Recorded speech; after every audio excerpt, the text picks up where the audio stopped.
Can you dig it? Can you dig it? Yeah, I was just thinking about that Jamie Foxx skit where he was imitating Shaquille O'Neal. Can you dig it?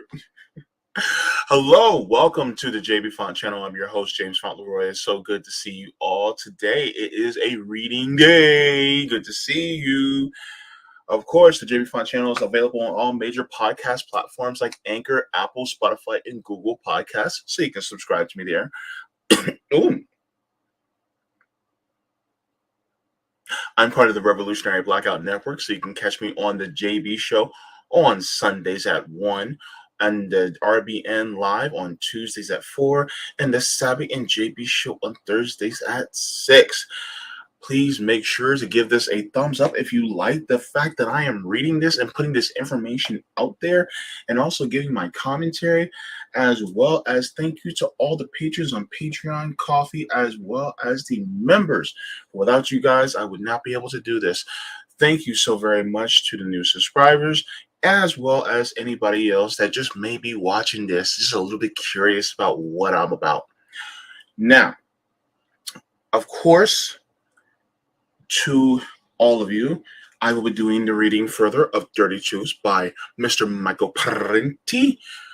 Now, we're starting in Chapter 4, Part 2. Dividends are... Wait.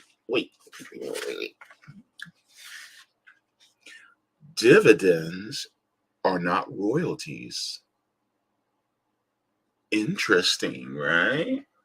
We're going to talk about this. This is actually very interesting. You actually start to get into the nuts and bolts of how profit works. So you're going to see an anti-capitalist like Michael Parenti explain this. This is going to be really interesting. This is not actually going to be a very long video. It's actually going to be fairly short because this is a very short part. But I found this to be very interesting, and I would like to do this on its own. Okay? So we're going to be starting on page 215 of Dirty Juice by Michael Parenti. If you guys have your own copy, I encourage you to do that. And I also encourage people to also purchase the book if they can.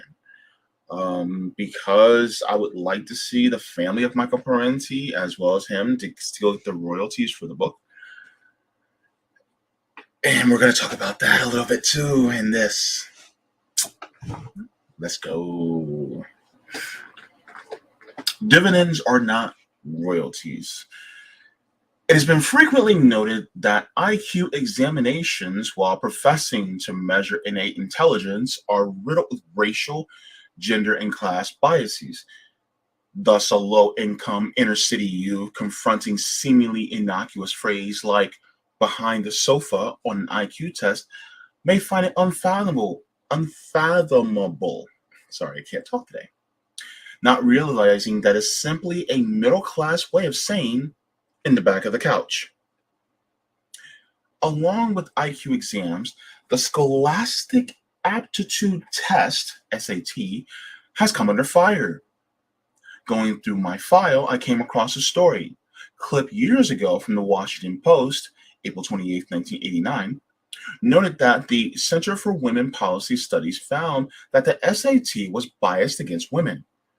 The center reported about 1 out of every 7 questions favored males over females, specifically questions about sports, science, war, and business. A more recent story in the New York Times, May 26, 1993, reiterated the charge of gender bias. One claim made for the SAT is that it is designed to predict a student's college performance. Not true. Men consistently outscore women on the SAT, yet women earn higher grades both in high school and college. But because of the gap that in SAT scores, women are less likely to win scholarships or gain entry to certain schools and programs. Stopping right there, in fact, one of the highest college rates is actually Black women. They actually are actually in higher rates in college now, because this book was written 24 years ago. So some things have changed, but the more things change, the more things stay the same. They still take SATs to this day. And in fact, I actually would like to ask Sabby about that because she was in education. She was an academic advisor. So I would like to get her thoughts on SAT scores and how they factor in, and if she still sees there's biases within the collegial system as it is today, as compared to 24 years ago when Parenti was writing this. I'm just curious, like to see. And if you are aware of this, do you see that? Please put that in the comments. Do you see the SAT scores do still have a bias today? I wouldn't be surprised if it does, but let me know if you felt that way either through taking the SATs, administering the SATs, or just seeing the SATs overall from an academic advisory or a a role as an educator within the college or university system or high school system. Let me know. While agreeing that there is a gender bias in the SAT, we might also wonder about the test's unexamined political economic bias. What caught my eye was an example in the Post article of the question that favored males. Males are more likely to answer correctly the comparison. Quote, what? I'm sorry. Dividends is to stock as royalties is to writer. End quote. According to the SAT, the correct answer is true.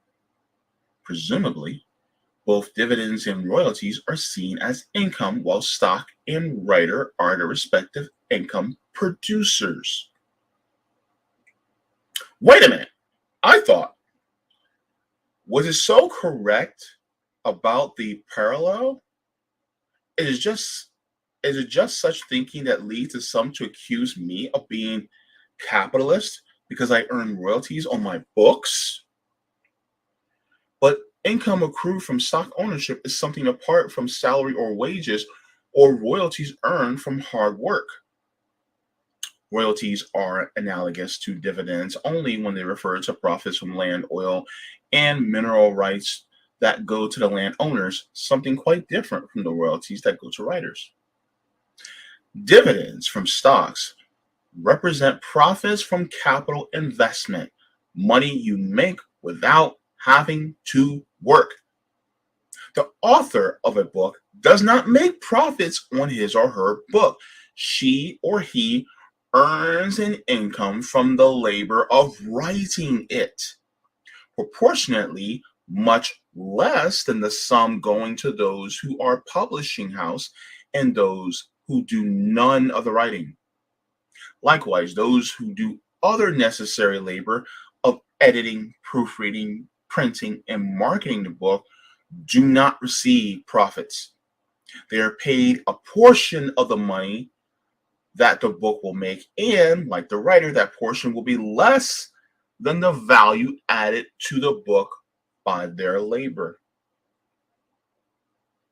The sum going to the owners is profits, the dividends on the stock they own in the publishing house. It is the portion of the value added to the commodity by the labor power of others. It is what federal tax forms used to call unearned income, and with good reason. Again, it cannot be said too often. Profits are what you make when not working. This explains why, in most instances, the secret to getting rich is not to work hard, but to get others to work hard for you.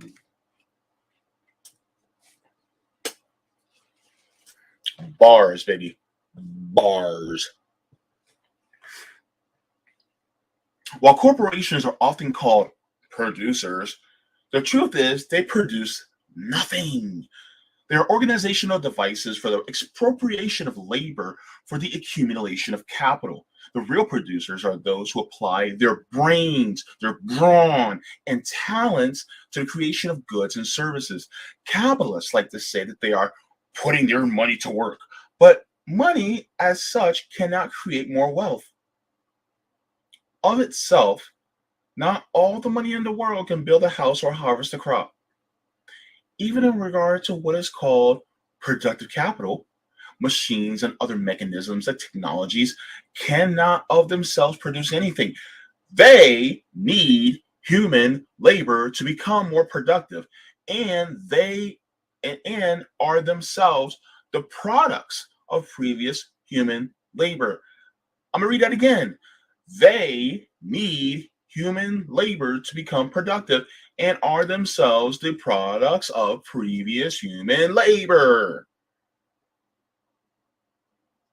What capitalists really mean when they talk about putting your money to work is that they are putting human labor to work, paying workers less in wages and salaries than they produce in value, thereby siphoning off the surplus for themselves. Surplus labor, surplus value is not only a Marxist concept, but a reality of life. So much so that the capitalists themselves talk about value added, meaning more or less the same thing as surplus value. The value that the workers add to the product over and above the wages they are paid and other costs of production. You following? This expropriation of value created by labor is the biggest ripoff that working people, including writers, endure. While it is easy for us to see the money taken from us by the government in the form of taxes deducted from our paychecks, it is less easy to see the far greater wealth taken from us in the form of the value created by our efforts and pocketed by those who do not work. Typically, in an 8-hour workday, the value of the products that workers create in the first 2 hours of labor will equal their wages. That's crazy, right? Let's say hypothetically, you're making $10 an hour. Nice round even number. You're making $10 an hour. You work 8 hours. That's $80, right? So that means in the first 2 hours of you working, that means in the first 2 hours of your day, you've already produced $80 worth of labor, $80 worth of product, $80 worth of services in that first 2 hours. Now, for the remaining 6 hours, they are performing surplus labor time, creating surplus value that is taken in by the shareholders, bondholders, and others who do not work. That's crazy, right? So you made all the product and all the service that you will have earned within 8 hours in those first 2 hours. That means the other 6 hours that you're working is all surplus for the people who didn't really do much of anything. Sounds like stealing, doesn't it? Peep the game, people. Peep the game. It is from this surplus value, or added value, as management will say, that the corporate capitalists make their profits after paying off overhead costs, interest on loans, advertising fees, and what little taxes they sometimes pay. This is also known as gross profit. So the gross profit means all the money that they made without having to pay out, operation costs, taxes, advertisement, things like that, wages, everything after gross profit, everything after all that stuff is paid is called net profit. So with the net profit, it is just pure money that was made that doesn't go to anybody except for the people at the top. except for the CEOs, the executives, the chief executive officer, the chief financial officers. Those were to go as dividends to the shareholders, the bondholders, people like that, the investors. And then they will continuously get more money off of it. Even if they put money into it to start as a seed, they will make all that money back plus more and more and more and more and more. But what do the workers get off of it outside of the labor? Nothing.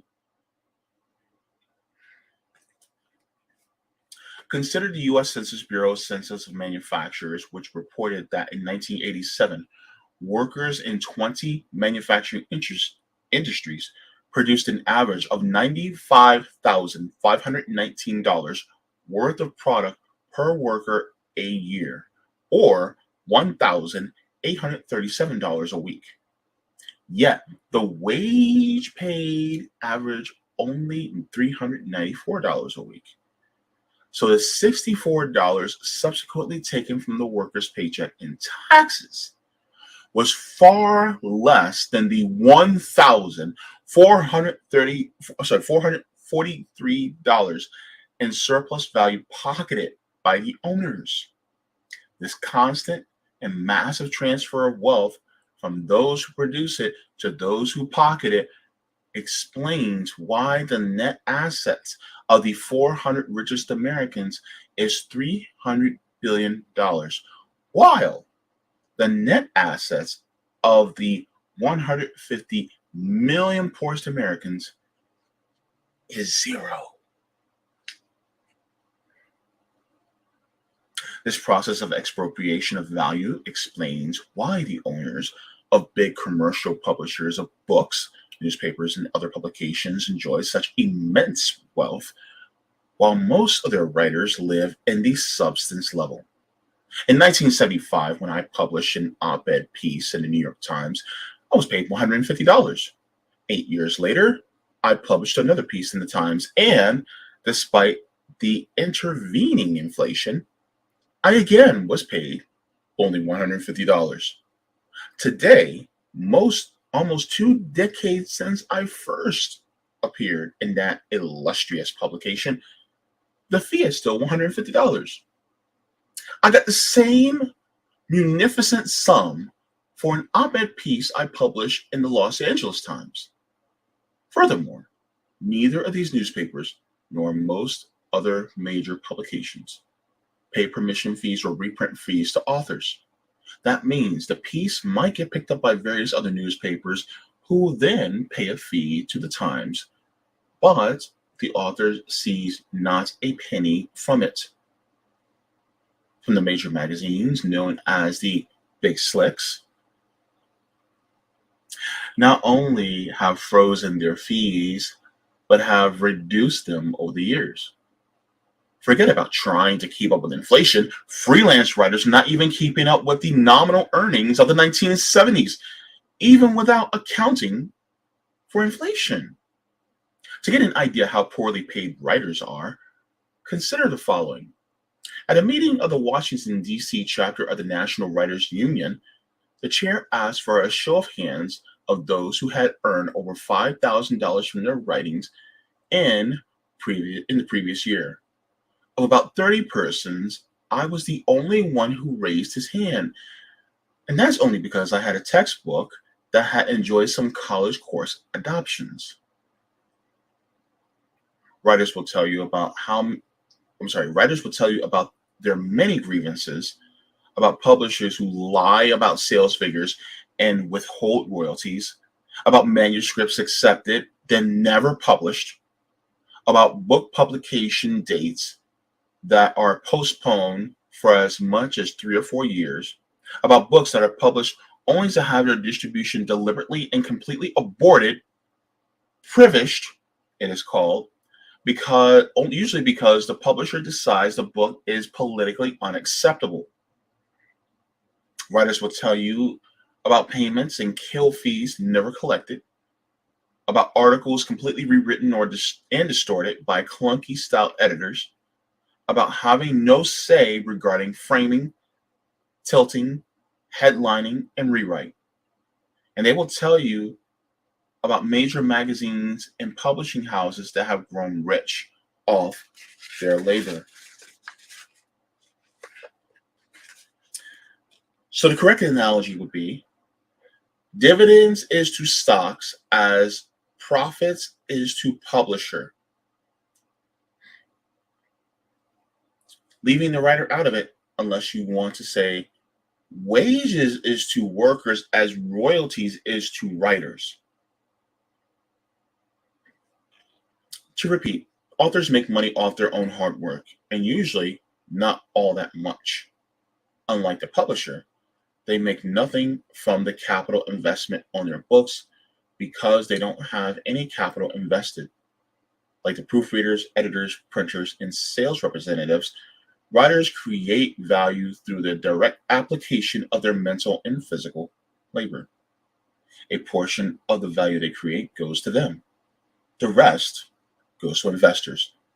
What the Washington Post article and the study it reported on both missed with the political and class bias in that particular SAT question. The correct answer is only true if we accept the capitalist ideological presumption that treats the pocketing of value by investors as identical to the creation of value by writers. Both investor and writer supposedly are working in partnership to create earnings. Tell it to Forbes, not to us underpaid scribes. The Post quotes a New York State judge, quote, after a careful review of the evidence, this court concludes that SAT scores capture a student's academic achievement no more than a student's yearbook photograph captures the full range of her experience in high school, end quote. Well said. All I would like to add is that at least one of the SAT questions captures the ideological biases and disinformation of capitalist system all too well. Biases that are so thoroughly ingrained as to go undetected and unchallenged in the very investigations that purport to expose bias. Woo! Yeah, that was interesting, right? And so that's part of the talk is just like some people may look at Michael Parenti and be like, oh, you get royalties from your books. And it's like, yeah, but he's getting money based off of the direct application of work due to his mental and physical labor. This physical and mental labor literally went into writing this book. So therefore, the royalties to him is not capitalist. It's just he's getting the benefit from his work. The proofreaders, the editors, the people who work in the factories to build this book, the salespeople, they're also part of the process. But the people who own the publishing companies, they really didn't do anything to produce this. The investors, the shareholders didn't really do anything to produce this. They put some money in, but that money actually went to making the actual people do the work. So why should they continuously get a huge chunk of the proceeds from books like this? Why should they get a huge chunk from the proceeds from Asada's autobiography? Why should they continue to get the proceeds from a huge chunk of George Jackson's experiences and writings? Why? Is that fair? You're the ones who did the work. So yeah, that's the problem. And so that's part of, what Michael Parenti was talking about dividends are not royalties, you know, and this is part of the political theory and consciousness that he's talking about. And so, you know who talks about this a lot? Second Thought. JT on Second Thought talks about these things quite often and actually breaks down the concept of capitalism and the mode of labor and production very well. Also, shout out to the Midwestern Marxist. That group does a very good job of explaining it as well. I also encourage you guys to subscribe to both their channels, both the Second Thought as well as Midwestern Marxists, because they explain these things very well in a very layman's way so that we are able to understand it. If you guys haven't been able to catch my interview with Carlos Garrido on Tuesday, that was also a really good interview. It gets a little deep, it gets a little complex. So some people may find it a little bit difficult to follow, but I try to, ask him to break it down so that it's just in very plain layman's terms. And I think he does a pretty good job of that. So, sometimes, some of these concepts have to be just plain spoken.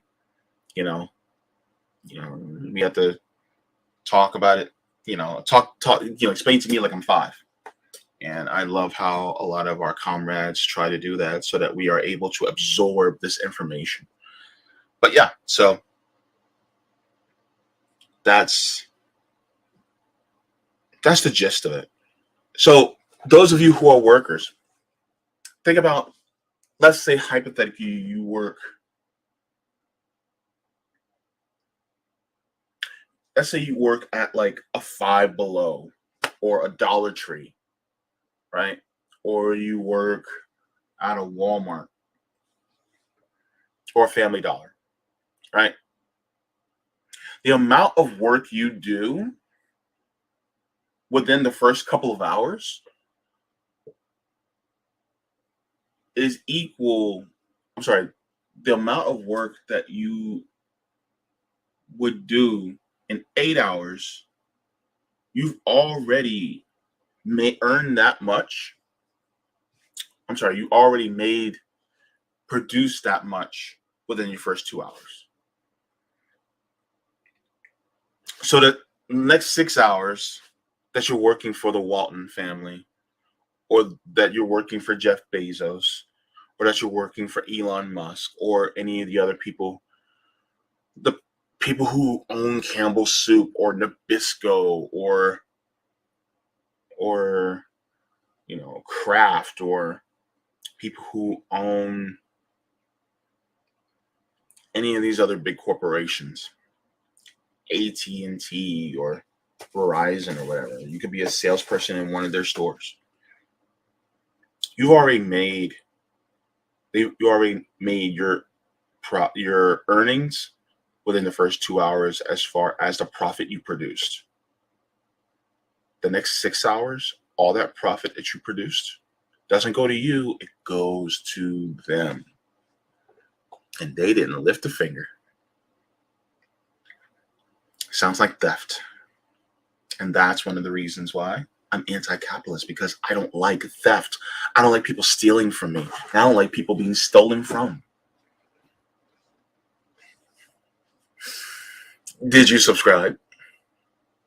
Did you like the stream? I hope you did. And if you did, thank you. Anyway, so I gotta get going, but stay tuned. I will be getting into chapter 4, part 3 of Dirty Jews by Michael Parenti. And next time we come in, we're going to start on page 221. Political science fiction. Interesting, right? Political science fiction. There you go. Okay. Can't wait to read it. Can't wait to get your thoughts on it. We're almost done with this book. Are you surprised? It's crazy, right? right, everybody. Thank you so much for tuning in. I want to thank you. Also, if you would like to contribute to my Patreon or my coffee, or if you'd like to become a member, then I deeply appreciate it. The links to Patreon coffee, as well as other means to give me mutual aid, is also down in the description below. And thank you to everyone who also gives me words of encouragement. Oh, by the way, yes, I had some complications with my dialysis access yesterday, and that thankfully I went to outpatient care. That went well. They literally got out a clot that was literally over 8 inches long out of my access. I am just so grateful, because if I had went to the hospital, I'd still be at the hospital right now. So I'm just really, really grateful. And thank you for all the well wishes and the encouragement to everybody that was standing behind me as I go through these ordeals on a consistent basis. Being chronically ill, it's just not fun. And the capitalist system that we live in exacerbates these difficulties that we go through. Those of us who are disabled or in any other disenfranchised community, we know this all too well. So, water your plants, water yourselves, leave the world better than you found it, and eat the rich. Nom, nom, nom, nom, nom, nom, nom. C is for communism, and communism is for me. Nom, nom, nom, nom, nom, nom, nom.